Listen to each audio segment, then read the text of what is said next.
C'est un fait, souvent présenté comme un auteur de la Shoah. Aaron Appelfeld ne se considérait pas comme tel. S'appuyant souvent sur ses expériences d'enfance, nombre de ses œuvres représentent des juifs européens à l'époque de la Seconde Guerre mondiale. Je ne compare rien à la Shoah. Toute comparaison est nulle et non avenue. Je tiens seulement à préciser que j'ai vécu au cours de mon enfance des situations extrêmement angoissantes. Je n'ai pas l'impression d'écrire sur le passé. Le passé en lui-même est un très mauvais matériau pour la littérature. Comme une poignée d'autres écrivains ayant pour nom Agnon, Wiesel, Primo Levi, Imre Kertész ou Celan, il lui a fallu dire et écrire l'inexprimable.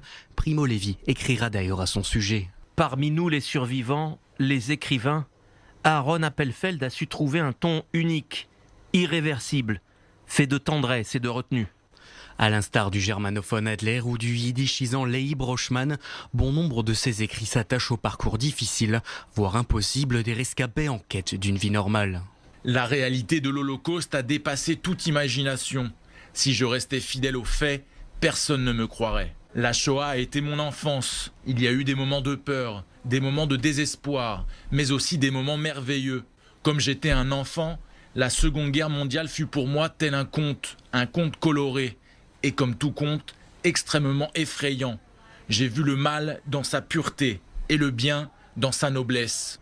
Dans son œuvre comme Messilot Hacharar ou Voie ferrée publiée en 1991, Appelfeld décrit le survivant comme un être doté de ses propres lois, une sorte d'homme nouveau que la Shoah aurait engendré.